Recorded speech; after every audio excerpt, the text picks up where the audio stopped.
শ্ৰদ্ধাৰ ৰাইজ, ৰাজ্যৰ দুৰ্বল আৰু দৰিদ্ৰ শ্ৰেণীৰ লোকক সকাহ দিবলৈ আমাৰ ৰাজ্যত পোন প্ৰথমবাৰৰ বাবে অৰুণোদয় আঁচনি আৰম্ভ কৰা হৈছিল। আৰম্ভণিৰ সময়ছোৱাত অৰুণোদয় আঁচনিত হিতাধিকাৰীৰ সংখ্যা 20 লাখতকৈও কম আছিল। ৰাজ্যত বিজেপি চৰকাৰ পুনৰ নিৰ্বাচন হোৱাৰ পিছত প্ৰথম বছৰতে অৰুণোদয় হিতাধিকাৰীৰ সংখ্যা আমি 27 লাখলৈ বৃদ্ধি কৰিছিলোঁ আৰু তাক আমি অৰুণোদয়ৰ দ্বিতীয় সংস্কৰণ বুলি নামাকৰণ কৰিছিলোঁ।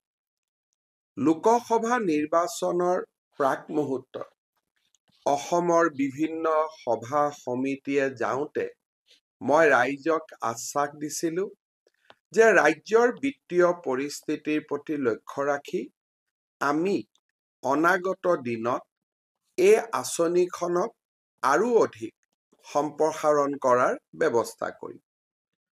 এতিয়া প্ৰতিশ্ৰুতি পূৰণৰ সময়। শ্ৰদ্ধাৰ ৰাইজ, ৰাজ্য চৰকাৰে ইতিমধ্যে অৰুণোদয়ৰ তৃতীয় সংস্কৰণক অনুমোদন জনাইছে। ইয়াৰ ফলত ৰাজ্যত অৰুণোদয় হিতাধিকাৰীৰ সংখ্যা প্ৰায় 37 লাখলৈ বৃদ্ধি হ'ব। অৰ্থাৎ এই সময়ছোৱাত পূৰ্বৰ অৰুণোদয় হিতাধিকাৰীসকলতকৈ আৰু প্ৰায় 10 লাখ অৰুণোদয় হিতাধিকাৰী আমি সংযোজন কৰাৰ লক্ষ্যৰে আগবাঢ়িব বিচাৰিছোঁ। শ্ৰদ্ধাৰ ৰাইজ, অৰুণোদয় হ'ল এখন স্বচ্ছতাৰে পৰিপূৰ্ণ সুন্দৰ আঁচনি। ৰাজ্যৰ আইমাতৃসকলে বিভিন্ন শিতানত প্ৰতি মাহৰ 10 তাৰিখে 1250 টকা বেংক একাউণ্টত লাভ কৰে।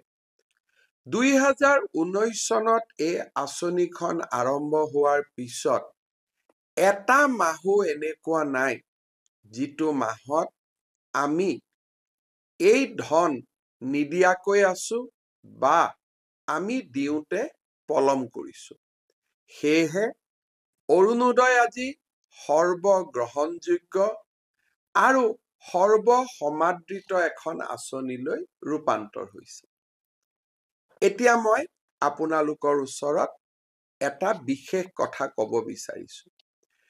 অৰুণোদয় আঁচনিৰ হিতাধিকাৰী আমি গাঁও সভাৰ জৰিয়তে চিনাক্তকৰণ কৰোঁ আৰু গাঁও সভা এইবাৰ আমি ৰাজহ গাঁৱৰ পৰিৱৰ্তে আমি প্ৰতিটো পোলিং বুথ অৰ্থাৎ নিৰ্বাচনত ভোট দিয়াৰ বাবে আমি যি বুথ কেন্দ্ৰ ৰচনা কৰোঁ সেই বুথ কেন্দ্ৰ অনুসৰি এইবাৰ আমি গাঁও সভা অনুষ্ঠিত কৰিব বিচাৰিছোঁ।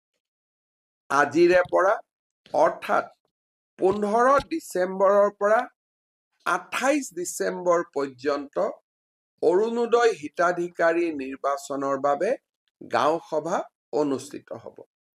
এটা কথা মনত ৰাখিব, যিসকলে অৰুণোদয় ইতিমধ্যে পাই আছিল তেওঁলোকেও পুনৰ এবাৰ এই গাঁও সভাৰ জৰিয়তে নিৰ্বাচিত হ'ব লাগিব। কাৰণ এইবাৰ আমি অৰুণোদয় আধাৰ আৰু ৰেচন কাৰ্ডৰ লগত সংযোজন কৰিম যাতে এই আঁচনিখনৰ স্বচ্ছতা সকলোৱে দেখিবলৈ পায়। কেতিয়াবা আমি অৰুণোদয় হিতাধিকাৰীক ফোন কৰোঁ যে আপুনি অৰুণোদয় পাই আছেনে? ফোনত কথা কোৱা মানুহজনে কয় মই অৰুণোদয় পোৱা নাই। পিছত গম পোৱা যায় যে একেটা ফোন নম্বৰে কেইবাজনো হিতাধিকাৰীয়ে ব্যৱহাৰ কৰাৰ বাবে এনেকুৱা পৰিৱেশ দেখিবলৈ পোৱা যায়। কিন্তু যেতিয়া আমি অৰুণোদয়ক ৰেচন কাৰ্ড আৰু আধাৰ নম্বৰৰ লগত সংযোজিত কৰিম তেতিয়া আমাৰ মনত কোনো ভয় আৰু শংকা নাথাকিব। সমগ্ৰ ভাৰততে আমি বুকু ফিন্দাই ক'ব পাৰিম যে অৰুণোদয় এখন স্বচ্ছতাৰে পৰিপূৰ্ণ আঁচনি। সেয়েহে ৰাইজ, যিসকলে অৰুণোদয় পাই আছিল তেওঁলোকেও যাতে গাঁও সভাত উপস্থিত থাকে। আৰু যিহেতু এইবাৰ প্ৰায় প্ৰতিটো সমষ্টিতে 8,000 পৰা 9,000কৈ অৰুণোদয় হিতাধিকাৰী বাঢ়িব, একোটা সমষ্টিতে 30,000ৰ ওচৰা ওচৰি অৰুণোদয় হিতাধিকাৰী হ'ব। সেইকাৰণে নতুন অৰুণোদয় বিচৰা লোকসকলো এই গাঁও সভাত উপস্থিত থকাটো অতিকে প্ৰয়োজনীয়। শ্ৰদ্ধা ৰাইজ, অৰুণোদয় কোনে পাব লাগে আৰু অৰুণোদয় কোনে পাব নালাগে তাৰ বিষয়ে ইতিমধ্যে আমি বহুলভাৱে চৰ্চা কৰিছো। মই আগতে কোৱাৰ দৰে অৰুণোদয় পাবৰ বাবে এখন বৈধ ৰেচন কাৰ্ড লাগিব। আৰু কৰবাত যদি ৰেচন কাৰ্ড এতিয়ালৈকে আপোনাৰ হাতত আহি পোৱা নাই, আপুনি অৰুণোদয় আঁচনিৰ চূড়ান্ত সিলেকশ্যন হোৱাৰ আগলৈকেও যদি ৰেচন কাৰ্ড সংগ্ৰহ কৰিব পাৰে, তাকো আমি মানি লওঁ। ইয়াৰ উপৰিও অৰুণোদয় আঁচনিত সদায় আমি বিধৱা মহিলা থকা পৰিয়ালক অগ্ৰাধিকাৰ দিওঁ। বিবাহ বিচ্ছেদিত মহিলা থকা পৰিয়ালক আমি অগ্ৰাধিকাৰ দিওঁ। যি পৰিয়ালত দিব্যাংগ ব্যক্তি আছে সেই পৰিয়ালক অৰুণোদয় আঁচনিত আমি অগ্ৰাধিকাৰ দিওঁ।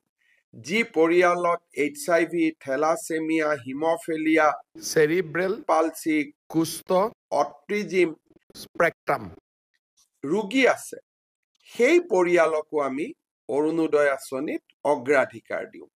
দ্বিতীয়তে, যিসকল মহিলা বৃদ্ধাশ্ৰমত আছে, যিসকল মহিলাই ভিক্ষা কৰি মানুহৰ ঘৰত খুজি মাগি খায়, তেওঁলোককো অৰুণোদয় আঁচনিত অগ্ৰাধিকাৰ দিয়া হয়। এই সকলোকে দি উঠাৰ পিছত যদি কোনোবা বাকী থাকে, সেই অৰুণোদয় আমি সমাজৰ দুৰ্বল আৰু দৰিদ্ৰ শ্ৰেণীৰ মাজত বিতৰণ কৰিম। অৰুণোদয় আঁচনিত চৰকাৰী কৰ্মচাৰীসকল অন্তৰ্ভুক্ত হ'ব নোৱাৰে। আয়কৰ পৰিশোধ কৰি থকা ব্যক্তিসকলো অন্তৰ্ভুক্ত হ'ব নোৱাৰে। আৰু যি পৰিয়ালত 4চকীয়া বাহন আছে তেনেকুৱা পৰিয়ালো এই আঁচনিৰ অধীনত আহিব নোৱাৰে। মই আশা কৰো আপোনালোকে অৰুণোদয় গাঁও সভাত এই নীতি নিয়মসমূহ মানি চলিব। অসমৰ প্ৰায় 40 লাখ লোকে অৰুণোদয় আঁচনি পাব।